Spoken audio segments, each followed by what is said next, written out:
จดจนพอเวลามันจนตรอกจนมุมจริงๆโอ้ยปัญญามันไหวตัวทันเหตุการณ์ทุกแง่ทุกมุมจนกระทั่งรู้เท่าทุกขเวทนารู้เท่ากายรู้เรื่องจิตต่างอันต่างจริง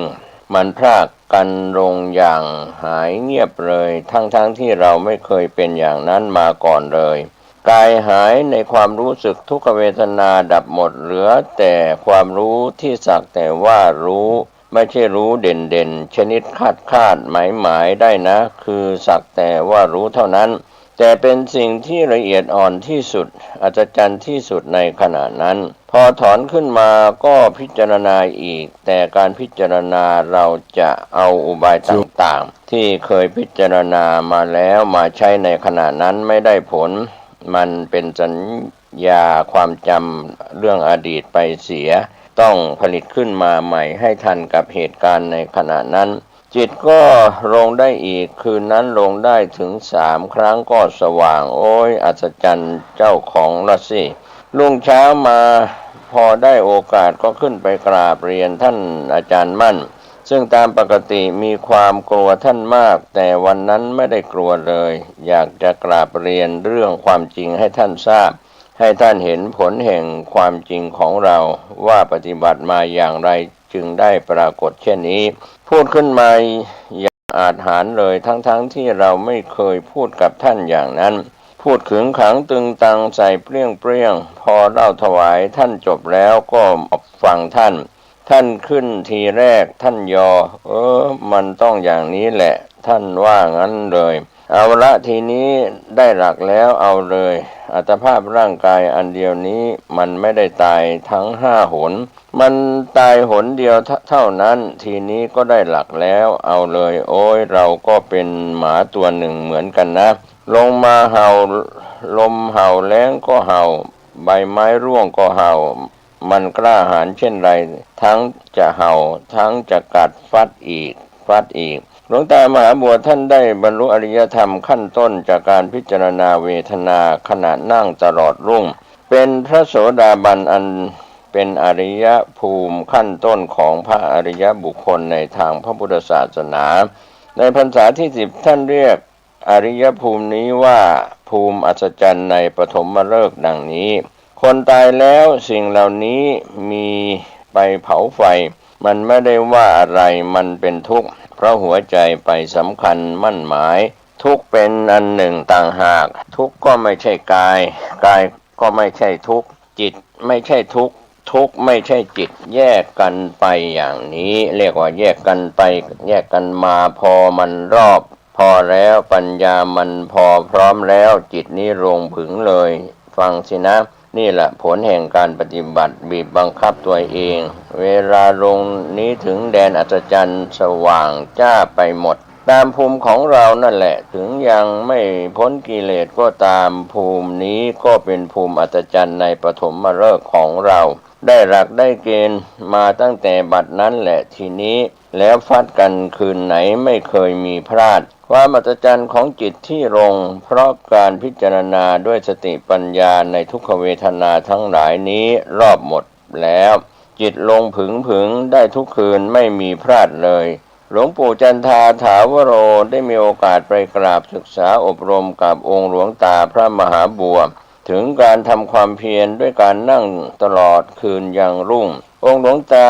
มหาบัวท่านก็ว่าผู้ที่จะนั่งตลอดคืนยังรุ่งได้นั้นจะต้องเป็นผู้ที่มีศรัทธาความเชื่อมั่นและบำเพ็ญมรรคเผากิเลสกับกายอย่างหนักมาแล้วเป็น2 เดือน3 เดือนนั่นประการหนึ่งอีกประการหนึ่งจิตของผู้นั้นรวมลงสู่อุปจารสมาธิได้ก็สามารถนั่งคืนยังรุ่งได้เพราะอำนาจของสมาธินั้นจะไปปราบกิเลสและธาตุขันธ์ไม่ให้มีเวทนาเกิดขึ้นนั่นแหละ2 ประเด็นถ้าทำได้ก็ดีมากท่านว่าครูบาอาจารย์เทศการบรรลุธรรมขั้นโสดาบันขององค์หลวงตามหาบัวไว้ดังนี้นี่คือการต่อสู้ของท่านองค์หลวงตามหาบัวนะแล้วพอท่านปฏิบัติไปเห็นไหมพอพิจารณาเวทนาเพราะมันเจ็บปวดมากต้องใช้การพิจารณาถ้าไม่พิจารณา ถ้านั่งต่อไปนานๆท่านบอกเลยความทุกข์ในโลกนี้แทบไม่รู้จักว่าอันไหนมันจะเท่ากับอันนี้เลยเหมือนกับว่าเรานั่งอยู่นี่เรานั่งอยู่ปกติแล้วเอาท่อนฟืนเอาฟืนทั้งหมดทุ่มใส่เราแล้วจุดไฟเผาเราคือเผาร่างกายนี้เลยเวลาเวทนามันเกิดแล้วปัญญามันเข้าไปต่อสู้กับมันต่อสู้กับเวทนาจนเวทนามันดับมันปล่อยทีเดียวมันไม่ขาดปล่อยแล้วปล่อยเล่าเพราะท่านนั่งทั้งคืนใช่ไหมมันมีตั้งกี่รอบถึงที่สุดพอพิจารณาเวทนาคือจิตที่มันมั่นคงจิตที่มันมั่นคงนี่โสดาปัตติมรรคมันเกิดตรงนี้โสดาปัตติมรรคเพราะจิตมั่นคงจิตมันเป็นสมาธิพอจิตเป็นสมาธิจิตมันมั่นคงแล้วเพราะต่อสู้กับเวทนามาพอต่อสู้เวทนามามันเห็นช่องทางต่อสู้เคยชนะเคยแพ้กันมาจิตมันมีเอกภาพของมันจิตมันตั้งมั่นของมันพอจิตตั้งมั่นจิตออกไปต่อสู้กับเวทนาอีกเพราะมันไม่ขาดไงมันตั้งมั่นมันต่อสู้แล้วพอมันลงมันก็เข้ามาเป็นจิตพอจิตออกจากอัปปนาสมาธิเป็นอุปจารสมาธิมันก็ต่อสู้เวทนาก็เกิดอีกเวทนาเกิดอีกก็ต่อสู้กันอีกต่อสู้กันอีกการต่อสู้นะวิปัสสนาถึงที่สุดนะเวทนามันขาดเวทนาเป็นเวทนาจิตเป็นจิตทุกข์เป็นทุกข์แล้วมันจะเอาเวทนาหน้าไหนมาหลอกเราอีกนี่ท่านพูดนะเวทนาก็แค่ตายนี่แค่ตายนี่แล้วเราก็ผ่านมันมาแล้วนี่โสดาบันนี่ด้วยความมั่นใจท่านถึงขั้นไปรายงานหลวงปู่มั่นหลวงปู่มั่นท่านภูมิใจมากท่านดีใจมากเพราะครูบาอาจารย์องค์ไหนก็แล้วแต่ถ้าเราปั้นลูกศิษย์ขึ้นมาได้แต่ละองค์นะมันปลื้มใจมากเพราะอะไรนี่ศาสนทายาทถ้าผู้รู้จริงเห็นจริงแล้วจะเป็นศาสนทายาทเป็นทายาทโดยธรรมถ้าเป็นทายาทโดยธรรมจะเป็นประโยชน์กับสังคมมากนี่เพราะมันจะเป็นผู้ชี้นำเป็นผู้คอยบอกกล่าวกับสังคมที่ประพฤติปฏิบัติการพิจารณาเวทนาขณะนั่งตลอดรุ่งนับแต่ขณะเริ่มนั่งจนถึงขั้นเวทนาใหญ่เกิดขึ้นถ้าผู้ยังไม่เคยประสบมาก่อนก็น่าจะไม่ทราบว่าอันไหนเป็นเวทนาเล็กอันไหนเป็นเวทนาใหญ่กลัวจะเริ่มเหมาไปแต่เวทนาเล็กซึ่งเป็นเพียงลูกหลานของมันเท่านั้นว่าเป็นเวทนาใหญ่ไปเสียหมดทั้งที่เวทนาใหญ่ยังไม่ตื่นนอนก็เป็นได้แต่ถ้าผู้เคยประสบมาแล้วก็ทราบได้ทันทีว่าเป็นเวทนาอะไรเพราะเวทนาใหญ่จะเริ่มปรากฏตัวนับแต่5-6 ชั่วโมงล่วงไปแล้วก่อนหน้านี้มีแต่เวทนาเล็กซึ่งเปรียบกับลูกๆหลานๆเท่านั้นมาเยี่ยมหยอกเล่นพอให้รำคาญเวทนาใหญ่เมื่อเกิดขึ้นเต็มที่แล้วอวัยวะส่วนต่างๆปรากฏว่าเจ็บปวดรวดร้าวและระบมไปหมดราวกับจะแตกทลายลงในขณะนั้นจริงๆความออกร้อนตามหลังมือหลังเท้ารุนแรงมากเหมือนมีคนมาก่อไฟหุงต้มแกงอะไรในที่นั้นกระดูกในอวัยวะส่วนต่างๆเหมือนมีคนเอาค้อนมาทุบตีให้แตกให้หักไปในขณะนั้นเพราะความเจ็บปวดแสบร้อนสาหัสจนไม่มีที่ปรงวางร่างกายจิตใจลงได้เลยก็ปรากฏเป็นกองเพลิงไปทั้งร่างสิ่งที่จะสามารถต้านทานกันได้เวลานั้นมีแต่สติปัญญาศรัทธาความเพียรมีความอดความทนเป็นเครื่องหนุนหลังไม่ยอมถอยทับกลับแพ้ข้าศึกที่กำลังโหมกันมาอย่างเต็มที่มีสติกับปัญญาเท่านั้นที่ต้องผลิตขึ้นมาด้วยอุบายต่างๆเพื่อให้ทันกับเวทนาในเวลานั้นโดยแยกแยะกายเวทนาจิตออกทดสอบเทียบเคียงกันดูจนทราบความจริงของแต่ละสิ่งอย่างชัดเจนด้วยปัญญา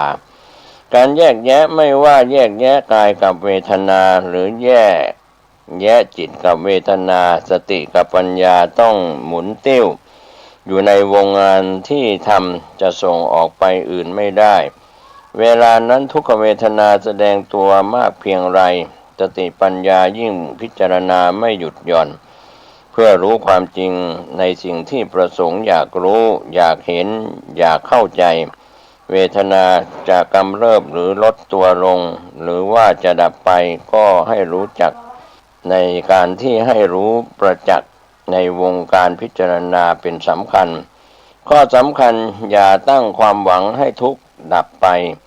โดยที่พิจารณายังไม่เข้าใจความจริงของกายของเวทนาและของจิตว่าต่างกันเรียกว่าต่างอันต่างเป็นความจริงของตนอย่างไรกันแน่พิจารณาจนเข้าใจทั้งกายทั้งเวทนาทั้งจิตเพื่อเข้าใจด้วยสติปัญญาจริงๆแล้ว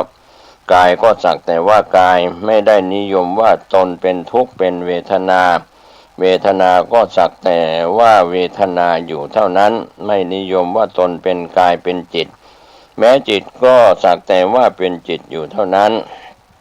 ไม่นิยมว่าตนเป็นกายเป็นเวทนาดังที่เคยสำคัญแบบสุ่มๆเดาๆมา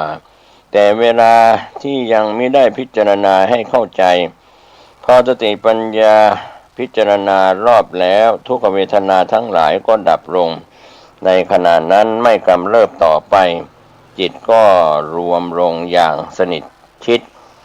ฉันเรียกว่าชนิดไม่รับรู้กันเลยอีกประการหนึ่งแม้จิตจะไม่รวมลงในถึงขั้นดับสนิทแต่ก็ไม่ได้รับความกระทบกระเทือนจากเวทนาคือกายก็จริงเวทนาก็จริงจิตก็จริงต่างอันต่างจริงต่างอันต่างอยู่ตามความจริงของตนขณะที่ต่างอันต่างจริงนั้นจะได้เห็นความอัศจรรย์ของจิตและเห็นความอาจหาญของจิตว่าสามารถแยกตนออกจากเวทนาทั้งหลายได้อย่างอัศจรรย์เกินคาดนอกจากนั้นยังเกิดความอาจหาญต่อความเป็นความตายที่ขวางหน้าอยู่อย่างไม่สะทกสะท้านใดๆอีกด้วยเนื่องจากได้เห็นหน้าตาเวทนาที่เคยหลอกลวงให้กลัวเป็นกลัวตายอย่างประจักษ์ใจ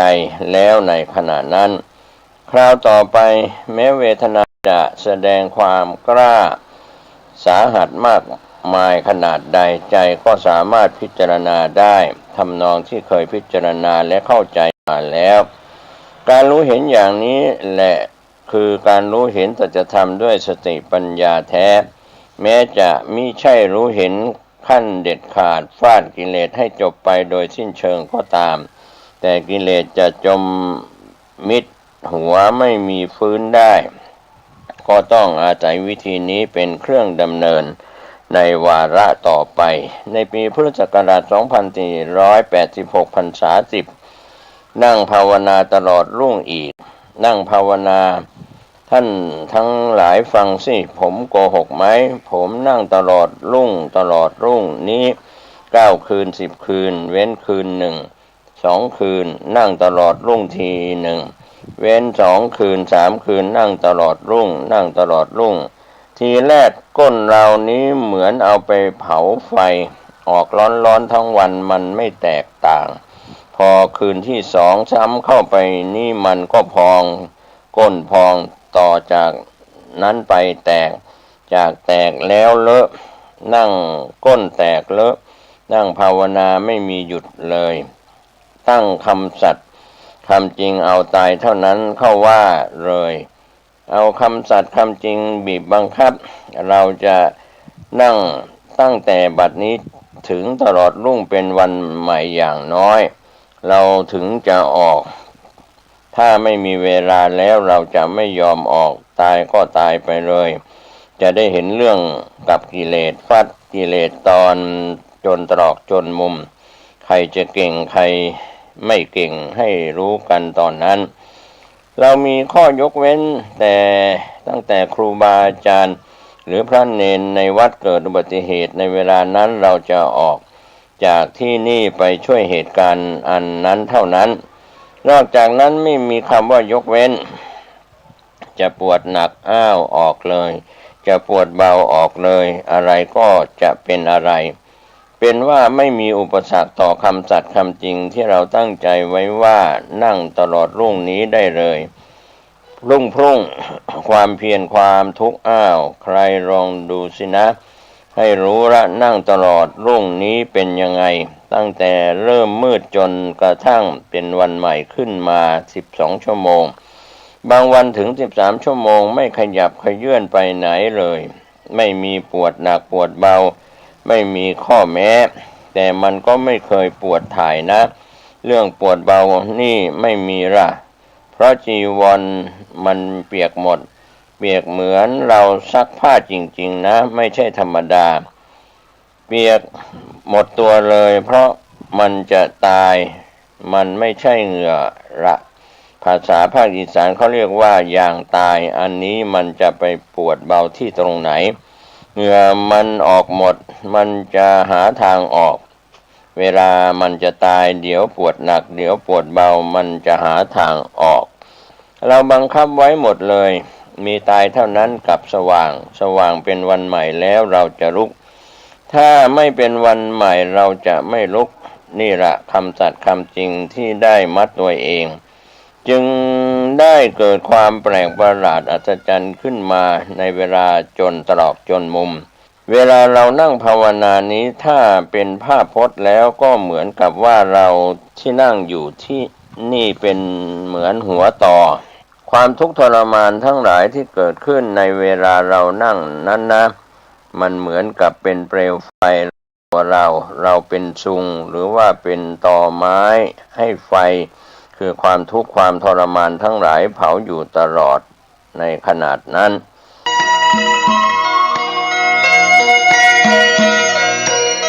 ศาลเพื่อการประชาสัมพันธ์โครงการปรับภูมิทัศน์และพัฒนาปรับพื้นที่รอบโบสถ์วัดป่าแดงมหาวิหารมติคณะกรรมการบริหารวัดป่าแดงมหาวิหารครั้งที่ 4/2567 ได้เห็นชอบและอนุมัติให้ดำเนินโครงการใช้เงินบริจาคและเงินสะสมของวัดเพื่อพัฒนาปรับพื้นที่ของวัดป่าแดงมหาวิหารจึงขอเชิญชวนผู้มีจิตศรัทธาร่วมพัฒนาเพื่อถวายเป็นพระราชกุศลถวายพระเจ้าสามฝั่งแกนและพระเทวีพระเจ้าติโลกราชพระเมืองแก้วและอดีตเจ้าอาวาสวัดป่าแดงมหาวิหารมีพระญาณคัมภีร์พระมหาสวามีโพธินันทะครูบาเจ้าศรีวิชัยพระอธิการอินแก้วอรินทโรครูบาอ่องขอเชิญชวนผู้มีจิตศรัทธา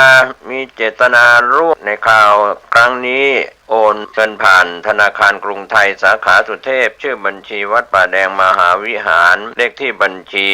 521064750สอบถามรายละเอียดเพื่อร่วมทำบุญได้ที่0818815690ก็เป็นโครงการปรับภูมิทัศน์และพัฒนาปรับพื้นที่รอบอุโบสถวัดป่าแดงมหาวิหารตำบลสุเทพอำเภอเมืองเชียงใหม่จังหวัดเชียงใหม่โครงการนี้เริ่มดำเนินการท่านที่จะร่วมบุญร่วมกุศลร่วมอนุโมทนาได้บุญได้กุศลได้ความดีโดยทั่วหน้ากัน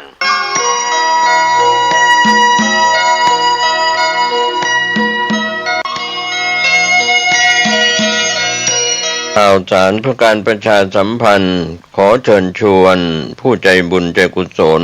ร่วมสร้างศาลาการประเรียนวัดบ้านเหล่าพระเจ้าตาเขียวอำเภอป่าซางจังหวัดลำพูนในขณะนี้ก็เริ่มลงมือก่อสร้างศาลาการประเรียนท่านที่จะร่วมทำบุญผ่านบัญชีธนาคารออมสินชื่อบัญชีพัฒนาวัดบ้านเราเลขที่บัญชี02-021574034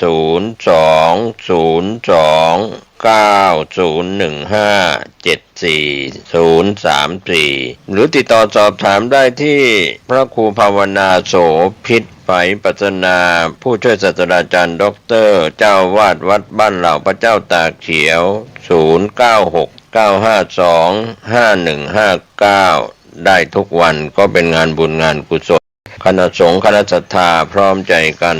สร้างศาลาการประเรียนวัดบ้านเหล่าพระเจ้าตาเขียวอำเภอป่าซางจังหวัดลำพูนได้อนุโมทนาบุญร่วมกัน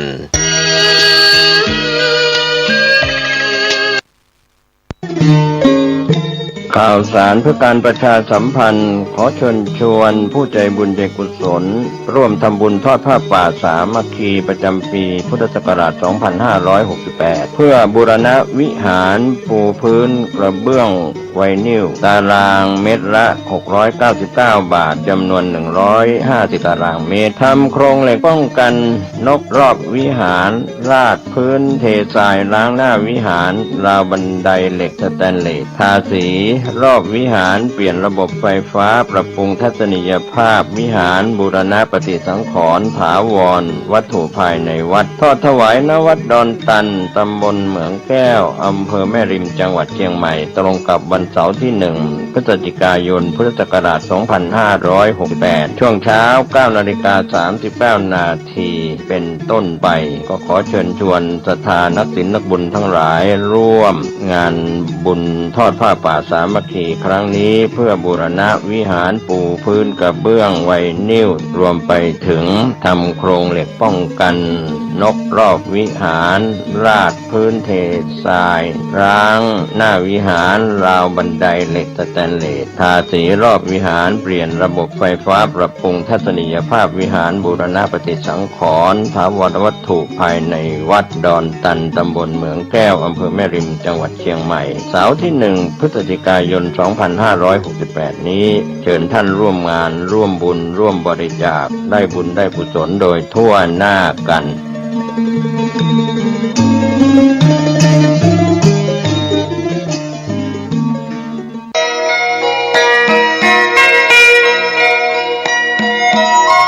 ข่าวสารงานบุญงานกุศลขอเชิญร่วมทำบุญสร้างวิหารและพิพิธภัณฑ์ครูบาปิ่นชัยณวัดบ้านกลางตำบลรีอำเภอรีจังหวัดลำพูนท่านที่มีกุศลเจตนาศรัทธาร่วมทำบุญได้ที่พระครูอินทวุฒิคุณเจ้าคณะอำเภอรีเจ้าอาวาสวัดบ้านกลางหรือโอนเงินผ่านบัญชีวัดบ้านกลางธนาคารกรุงไทยสาขาลีบัญชีเลขที่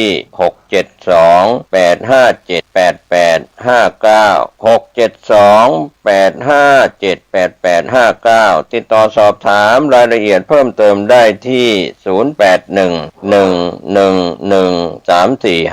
0811113457ก็เป็นงานบุญงานกุศลขอเชิญท่านร่วมทำบุญสร้างวิหารและพิพิธภัณฑ์ครูบาปิ่นชัยณวัดบ้านกลางตำบลลีอำเภอลีจังหวัดลำพูนได้บุญได้กุศลได้บารมีสร้างความดีโดยทั่วหน้ากัน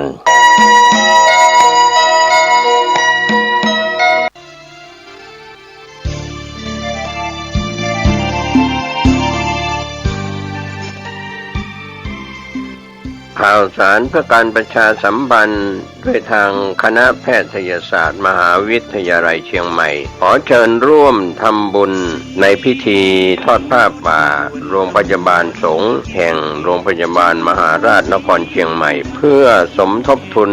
นิธิสงฆ์อาพาธเป็นค่ารักษาพยาบาลค่ายาค่าเวชภัณฑ์ค่าภัตตาหารค่าจัดซื้อครุภัณฑ์ทางการแพทย์รวมทั้งค่าพาหนะและค่าอื่นๆถวายแด่พระภิกษุสงฆ์สามเณรอาพาธที่มารับการรักษาพยาบาลจัดงานทำบุญทอดผ้าป่า31 กรกฎาคมถึง 1 สิงหาคมพุทธศักราช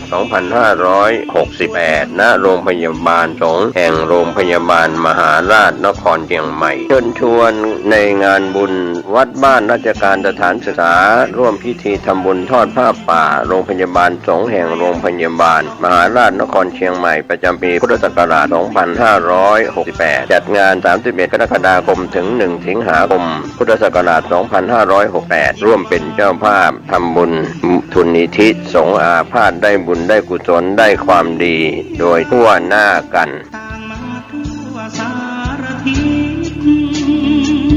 แต่เราจิตรวมใจเป็นดวงเดียวกัน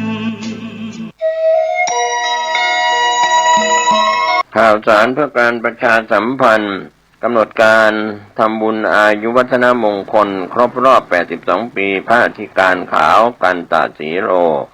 เจ้าอาวาสวัดโป่งน้อยตำบลสุเทพอำเภอเมืองเชียงใหม่จังหวัดเชียงใหม่จัดงานวันเสาร์ที่ 26 กรกฎาคมพุทธศักราช 2568 ช่วงเช้า 9:39 นาทีวันเสาร์ที่ 26 กรกฎาคม 2568 ก็เป็นข่าวฝากจากพระอธิการขาวกันตศรีโลเจ้าวาดวัดโป่งน้อยและคณะศรัทธาวัดโป่งน้อยทุกหลังคาเรือนได้กราบราธนาพระสงฆ์เจริญพุทธมนต์สืบชะตาถวายทายธรรมถวายภัตตาหารเพลก็เป็นส่วนที่คณะสงฆ์คณะศิษย์คณะศรัทธาของวัดโป่งน้อยพร้อมใจกันจัดงานทำบุญอายุวัฒนมงคลครบรอบ 82 ปีพระอธิการขาวกันตศรีโลเจ้าวาดวัดโป่งน้อยตำบลสุเทพอำเภอเมืองเชียงใหม่จังหวัดเชียงใหม่เสาร์ที่ 26 กรกฎาคมพุทธศักราช 2568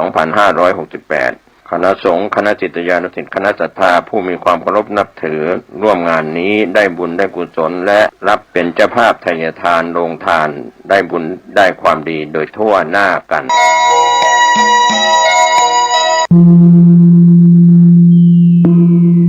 แสงแห่งธรรม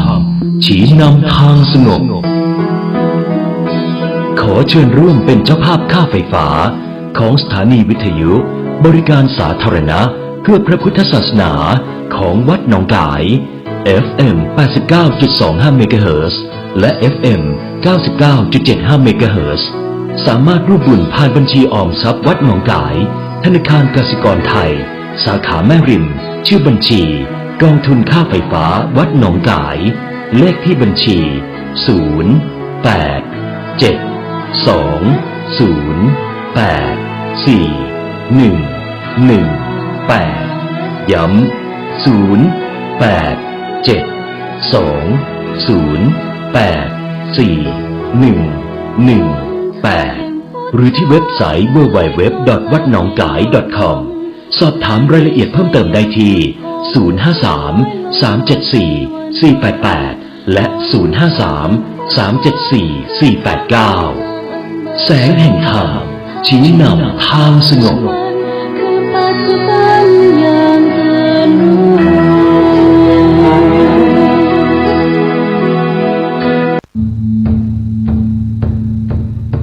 วัดหนองกายขอเชิญผู้มีบุญทุกท่านมาร่วมสร้างอุโบสถทรงเจดีย์พุทธคยาจำลองเพื่อใช้เป็นที่ทำสังฆกรรมหนึ่งเดียวที่จะเป็นพระอุโบสถสร้างพระภิกษุหน่อเนื้อนาบุญสืบต่อพระพุทธศาสนามีมหาอานิสงส์ก่อให้เกิดความสงบร่มเย็นในชีวิตของท่านและบุคคลอันเป็นที่รักเป็นผลบุญที่จะติดตัวไปข้ามภพข้ามชาติจนเข้าถึงพระนิพพานร่วมบุญได้ตามกำลังศรัทธาบัญชีร่วมทำบุญกองทุนพระอุโบสถวัดหนองกายธนาคารกสิกรไทยสาขาแม่ริมเลขที่บัญชี087-200-7008ติดต่อวัดหนองกายผ่านไลน์ Official วัดหนองกายโทรศัพท์053-374-095-6มือถือ062-424-9659เว็บไซต์ www.wadnongkai.com